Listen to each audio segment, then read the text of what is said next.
వరుసగా విఫలమవుతూ ఉన్నారు Shubman Gill. South Africa series లో అత్తర్ ఫ్లాప్ షో ఇచ్చారు. టెస్టులు టీ20లో కూడా తేలిపోయారు గిల్. గత 10 ఇన్నింగ్స్ లో ఒక్క హాఫ్ సెంచరీ కూడా చేయలేదు గిల్. ఇక ఇప్పటికే సోషల్ మీడియాలో చూస్తే గనక పెద్ద ఎత్తున కూడా గిల్ని ఉద్దేశించి కూడా అనేక మంది కామెంట్స్ చేస్తూ ఉన్నారు. దానికి తగ్గట్లుగానే గిల్ పర్ఫార్మెన్స్ అనేది కూడా ప్రతి ఆటకి కూడా మెరుగుపడటం లేదు. గిల్ ఆట తీరు మాత్రం చాలా అంటే ఆట తీరు అస్సలు బాగోట్లేదని కూడా చాలా మంది క్రికెట్ అభిమానులు కూడా గిల్ ఆట తీరు మీద అసంతృప్తిని వ్యక్తం చేస్తున్నారు. గిల్ని అసలు టీం నుంచి తొలగించాలి అంటూ కూడా నెటిజన్లు డిమాండ్ చేస్తున్నారు. గిల్ ప్లేస్లో జైస్వాల్ని తీసుకురావాలంటూ కూడా కోరుతూ ఉన్నారు. గత 13 ఇన్నింగ్స్లో 7 హాఫ్ సెంచరీలు, 1 సెంచరీ చేశారు జైస్వాల్. ప్రస్తుతం టెస్టులో రెగ్యులర్ ఓపెనర్గా ఉన్నారు జైస్వాల్. ఇక సయ్యద్ ముస్తాక్ అలీ ట్రోఫీలో రెచ్చిపోతూ ఉన్నాడు. చాలా తనంటే ఒక మంచి ఆట తీరును కూడా జైస్వాల్ కనబరుస్తున్నారు. 50 బాల్స్లోనే సెంచరీ చేసి సెలెక్టర్లకు యశస్వి సంకేతాలు ఇచ్చాడు. ఇక ఓపెనింగ్ స్లాట్ కోసం పోటీ కూడా పెరుగుతుంది. రేసులో సంజు శాంసన్, యశస్వి జైస్వాల్, ఇషాన్ కిషన్ ఉన్నారు. అయితే ఇప్పుడు గిల్ స్థానంలో కూడా యశస్వి జైస్వాల్ని తీసుకొని రావాలి అంటూ కూడా నెటిజన్లు కోరుతూ ఉన్నారు. ఎందుకంటే గిల్ ఆట తీరు ఇటు టీమిండియాలో కూడా చాలా డల్గా ఉంటుంది. గిల్ ఆ స్థానానికి కూడా సరితూగడంటూ కూడా నెటిజన్లు ముందుగానే అతని గురించి అయితే చెప్తున్నారు. దీనికి సంబంధించిన డీటెయిల్స్ అయితే మా స్పోర్ట్స్ అనలిస్ట్ వెంకట్ని అడిగి తెలుసుకుందాం.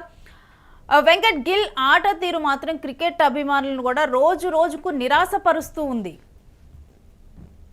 అంటే వడ్డిచ్చేవాడు మనవాడైతే కంచం నిండా పంచపక్ష పరవాణాలు అనే సామెత ఏదో గతంలో మనం వినే ఉంటాం. ఇప్పుడు శుభ్మన్ గిల్ విషయంలో, హర్షిత్ రాణా విషయంలో ఇది సరిగా సరిపోతుంది. ఎందుకనంటే అంటే ఆడకపోయినా సరే ఇప్పుడు సాధారణంగా ఇప్పుడు అంటే మన గంభీర్కి భజన చేస్తే మీరు నేను కూడా మీరు మహిళా జట్లో నేనేమో పురుషుల జట్లు ఆడవచ్చా అన్నట్టు కొంత ఇదే నడుస్తుంది అక్కడ జనాలకు కూడా.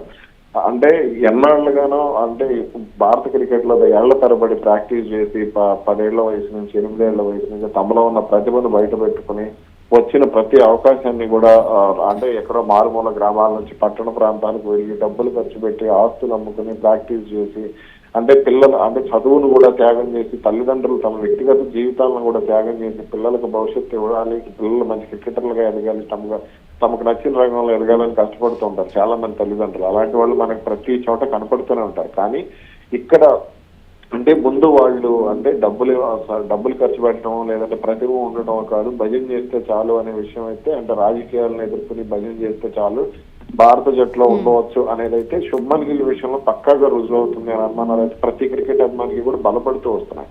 అసలు అంటే సాధారణంగా ఈ జట్టు సెలక్షన్ లో అతను T20 జట్టులోకి రావడమే చాలా కామెడీగా అనిపించింది. ఎందుకనంటే ఈ సౌత్ ఆఫ్రికా సిరీస్ విషయానికి వస్తే వాస్తవానికి 2 టెస్టుల సిరీస్ లో అతను గాయం కారణంగా తప్పుకున్నాడు. కానీ ఆ వన్డే సిరీస్ కు సెలక్షన్ చేసే టైంలోనే సాధారణంగా మనం ఆస్ట్రేలియా పర్యటనకు కూడా చూసాం. వన్డే సిరీస్ కు జట్టు సెలక్షన్ చేసేటం అంటే 2 వారాలకు ముందే జట్టుని ఎంపిక చేయాల్సిన అవసరం ఉంటుంది. కానీ అలా చేయకుండా గిల్ గురించి NCA అంటే నేషనల్ క్రికెట్ అకాడమీ వాళ్ళు ఇంకా గ్రీన్ సిగ్నల్ ఇచ్చిన తర్వాత వాళ్ళు ఓకే చెప్పిన తర్వాత గిల్ గురించి డిక్లేర్ అంతా క్లారిటీ వచ్చిన తర్వాత జట్టును ఎంపిక చేశారు. యథావిధిగా అతను వైస్ కెప్టెన్ చేశారు. అంటే సాధారణంగా అతన్ని ప్రతిభ లేకపోయినా సరే ఆడలేడు అనే క్లారిటీ ఉన్నా సరే, ఎందుకంటే IPL లోనే ఎక్కడో చోట ఆడతాడు, అది తప్ప అతను పెద్దగా అది కూడా అతను చూస్తే మన ఆసియా ఖండంలో తప్పితే ఆసియా మళ్ళీ వెస్టిండీస్ ఈ దేశాలు దాటినా అతను ఎప్పుడు కూడా ఆడలేడు. ఒకవేళ ఆడితే జింబాబ్వేలో ఆడతారు చిన్న జట్టు కాబట్టి. అలాగే వెస్టిండీస్ మీద కూడా అప్పుడప్పుడు అది కూడా ఆడేది, శ్రీలంక మీద ఇట్లాంటి చిన్న జట్ల మీద మాత్రం అతను ఆడే ప్లేయర్.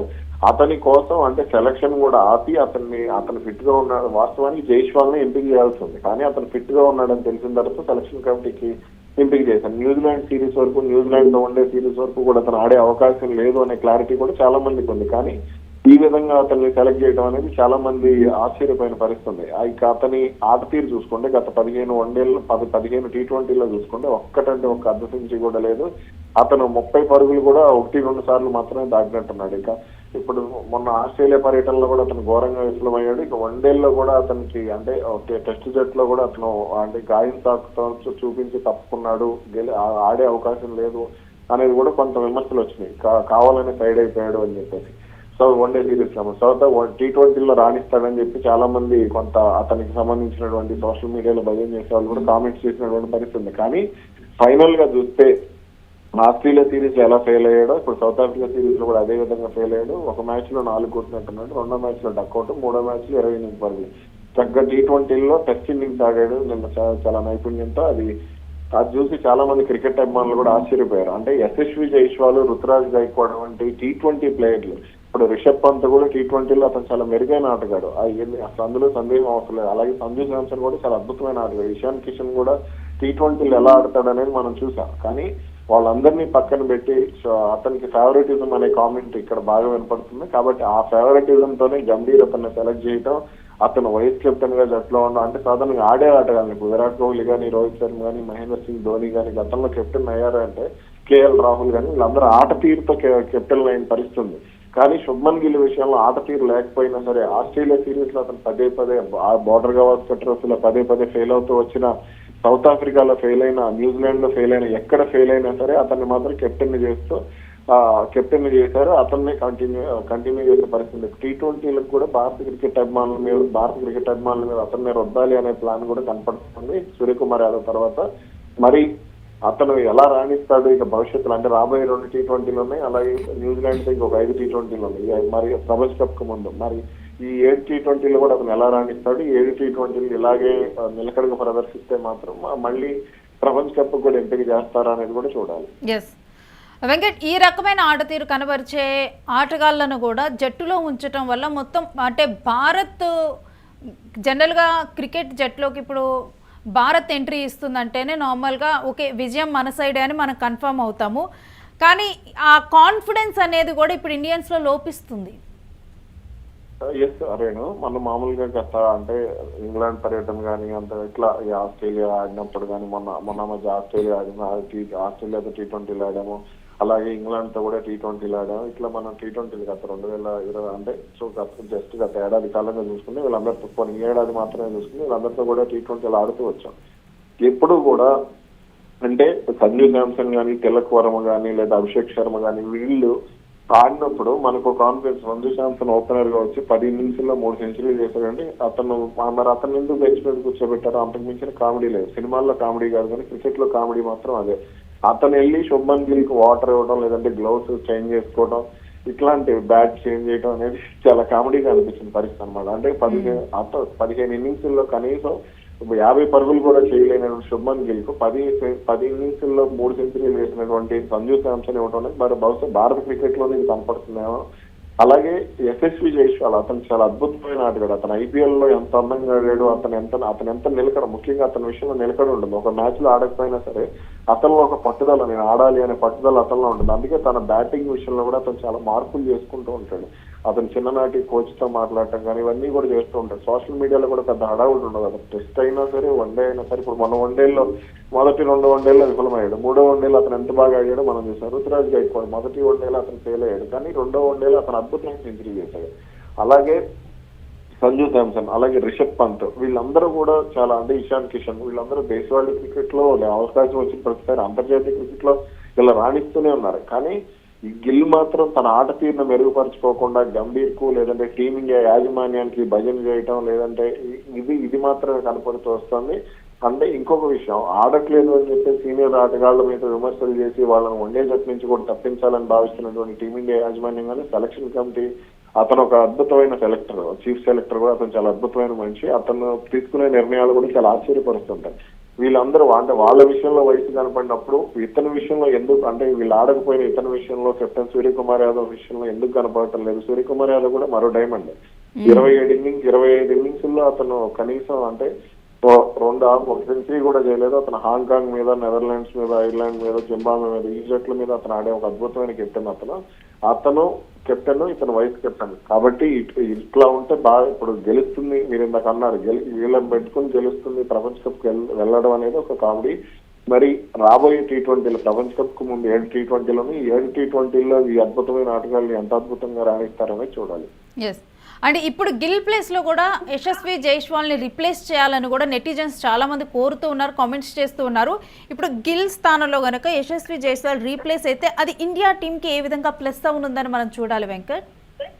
యశస్వి జైస్వాల్ చాలా అద్భుతమైన ఆటగాడు, అందులో అసలు ఎటువంటి సందేహం లేదు. అతను ఏ ఫార్మాట్ అయినా సరే ఆ ఫార్మాట్ కు తగ్గట్టు అతను రాణించగలిగే ప్లేయర్. అతను ఒకసారి మనం అతని స్టాట్స్ చూస్తే ఆశ్చర్యపోతాం. అంటే T20లకు సంబంధించి అతను సెంచరీ కూడా చేసినట్టున్న T20లో, అది కూడా అతను టాప్ జట్టు మీదే చేశాడు. ఒకసారి అతను స్టాట్స్ కనుక మనం చూస్తే, అంటే అతను ఆడినటువంటి T20లకు సంబంధించి 23 T20లు ఆడితే అతను 22 ఇన్నింగ్స్ లో బ్యాటింగ్ చేశాడు. అందులో 723 పరుగులు ఉన్నాయి. అందులో అతని స్ట్రైక్ రేట్ కూడా 164, యావరేజ్ 36. అదే శుభ్మన్ గిల్ విషయానికి వస్తే ఇది చాలా చాలా కంప్లీట్ గా డిఫరెంట్ గా ఉంటుంది. అసలు ఆ స్టాట్స్ కూడా మనం ఒకసారి చూద్దాం. శుభ్మన్ గిల్ విషయానికి వస్తే అతను 36 T20లు ఆడితే 36 ఇన్నింగ్స్ లోను బ్యాటింగ్ చేశాడు. 36 ఇన్నింగ్స్ లో 869 పరుగులు అతను చేశాడు. అతని స్ట్రైక్ రేట్ 138, యావరేజ్ 28. అతని హైయెస్ట్ స్కోర్ వచ్చేసి సెంచరీ చేసినట్టున్నాడు, 126 పరుగులు. అంటే అది అతని మామూలుగా అతను అర్ధ సెంచరీలు కూడా 3 ఉన్నాయి.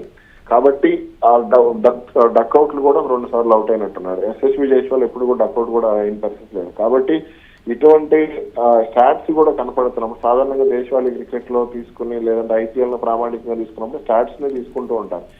కానీ ఇతని విషయంలో మాత్రం స్టాట్స్ ఏది పట్టించుకోకుండా ఆడినా ఆడకపోయినా సరే వైస్ కెప్టెన్సీ పదవి ఇచ్చి అతన్ని జట్టులో ఉంచడం అనేది రాజకీయ పార్టీల్లో చూస్తూ ఉంటాం. కొడుకుల్ని ముందు తీసుకురావడానికి వాళ్ళకి మంత్రి పదవులు ఇవ్వడమో, లేదంటే బంధువుల్ని రాజకీయాల్లో ఉంచడానికి రాజ్యసభ ఎంపీలు చేయటం, ఎమ్మెల్సీలు చేయటం, ఇవన్నీ కూడా మనం రాజకీయాల్లో చూస్తున్నాం. క్రికెట్ లో కూడా ఇప్పుడు సేమ్ అలానే ఉంది. ఏదో ఒక పదవి ఇచ్చి వాళ్ళని లైమ్ లైట్ లో ఉంచడం, ఇవన్నీ కూడా జరుగుతూ ఉంటాయి రాజకీయాల్లో.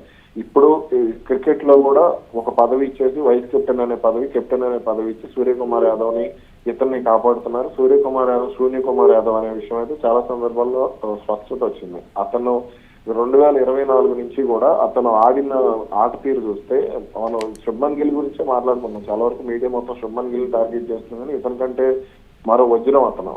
2024 జనవరి నుంచి చూసుకుంటే ఈ రోజు వరకు అతను చేసింది 4 సెంచరీలు. ఆ 4 సెంచరీలు కూడా వెస్టిండీస్ మీద, అలాగే హాంకాంగ్ మీద ఒకటి, అలాగే అవి కూడా అర్ధ సెంచరీ బంగ్లాదేశ్ మీద ఒకటి చేసినట్టున్నాడు, జమాం మీద ఒకటి చేసినట్టున్నాడు. మిగిలిన టాప్ జట్ల మీద కనీసం అతను 30 పరుగులు కూడా తాగిన పరిస్థితి లేదు. మరి అలాంటి వ్యక్తిని ఎందుకు కెప్టెన్ గా కొనసాగిస్తున్నారు అనేది దానికి టీమిండియా యాజమాన్యం క్రికెట్ అభిమానులకు సమాధానం చెప్పాలి. ఎందుకంటే క్రికెట్ అభిమానులు టీవీలో హాట్ స్టార్ సబ్స్క్రైబ్ చేసుకుని, లేదంటే డిటిహెచ్ బిల్లులు కట్టి, లేదంటే మైదానానికి వెళ్ళి క్రికెట్ చూస్తున్నప్పుడు వీళ్ళందరికీ కూడా సమాధానం చెప్పాలి.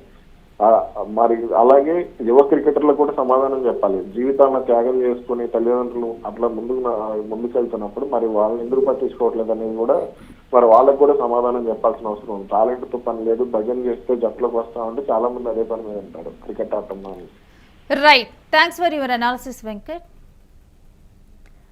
ఇక సౌత్ ఆఫ్రికా సిరీస్ లో అట్టర్ ఫ్లాప్ షో ఇస్తూ కూడా గిల్ అయితే తేలిపోయారు. అసలు టెస్ట్లు T20లో చూస్తే గనక సూర్యకుమార్ యాదవ్, శుభ్మన్ గిల్ వీళ్ళిద్దరు పర్ఫార్మెన్స్ ఎంత డల్గా ఉందంటే ఇండియన్స్ క్రికెట్ అభిమానులందరూ కూడా వీళ్ళ పర్ఫార్మెన్స్ మీద కామెంట్ చేస్తున్నారు. ఎందుకు వీళ్ళని టీంలో ఉంచారు, మంచిగా ఆడే ప్లేయర్స్నేమో పక్కన పెట్టారు, ఇలాంటి వాళ్ళ చేతిలోనేమో ఒకరిని కెప్టెన్గా ఒకరిని వైస్ కెప్టెన్గా పెట్టేసి భారత క్రికెట్ భవిష్యత్తుని ఇలాంటి వాళ్ళ చేతుల్లో పెడుతున్నారు. వీటి వల్ల జరిగే లాభం ఏంటి, మొత్తం కూడా భారత్ క్రికెట్ జట్టే అంటే ఇలాంటి పేలవ పర్ఫార్మెన్స్తో కూడా దేశాల ముందల కానీ చూసే వాళ్ళందరి ముందర కూడా భారత్ క్రికెట్ టీం అంటే కూడా అందరిలో కూడా ఒక ప్రౌడ్నెస్ ఉంటుంది. మిగిలిన వాళ్ళలో కూడా భారత్ జట్టు కనుక గ్రౌండ్లోకి వస్తుందంటే కూడా అందరిలో ఒక భయం, ఒక అలర్ట్నెస్ అనేది అవతల జట్టులో ఉంటుంది. కానీ ఈ పేలవ పర్ఫార్మెన్స్తో, ఈ పూర్ పర్ఫార్మెన్స్తో భారత్ క్రికెట్ అంటేనే ఇప్పుడు కొన్ని ఇలాంటి పర్ఫార్మెన్స్తో ఇలాంటి ప్లేయర్స్తోనే కనుక భారత్ టీం కనుక కంటిన్యూ అయితే డెఫినెట్గా కూడా ఇప్పుడు శ్రీలంక టీము ఇవన్నీ ఎలా అయిపోయాయో మన భారత టీం కూడా ఇంకా అలానే అయిపోతుంది. భారత్ అంటే క్రికెట్ అన్న విషయం కూడా మర్చిపోతారు అని కూడా ఇప్పుడు క్రికెట్ అభిమానులు అయితే ఆందోళన వ్యక్తం చేస్తున్నారు. ఎస్పెషల్లీ శుభ్మన్ గిల్ పర్ఫార్మెన్స్ అయితే అసలు ఎంత పేలవ పర్ఫార్మెన్స్ ఇస్తున్నారంటే 10 ఇన్నింగ్స్లో కూడా ఒక్క హాఫ్ సెంచరీ కూడా చేయలేకపోయారు గిల్. ఇంకా గిల్ని టీం నుంచి తొలగించాలని కూడా నెటిజన్లు డిమాండ్ చేస్తున్నారు. మరోవైపు క్రికెట్ నిపుణులు కూడా చెప్తుంది ఏంటంటే గిల్ ఇలాంటి వాళ్ళందరూ, సూర్యకుమార్ యాదవ్ ఇలాంటి వాళ్ళందరూ కూడా కేవలం భజన బృందంలాగా గౌతమ్ గంభీర్ లాంటి వాళ్ళు భజన చేస్తూ ఉన్నారు. అందుకే వాళ్ళని టీంలో ఉంచుతున్నారు.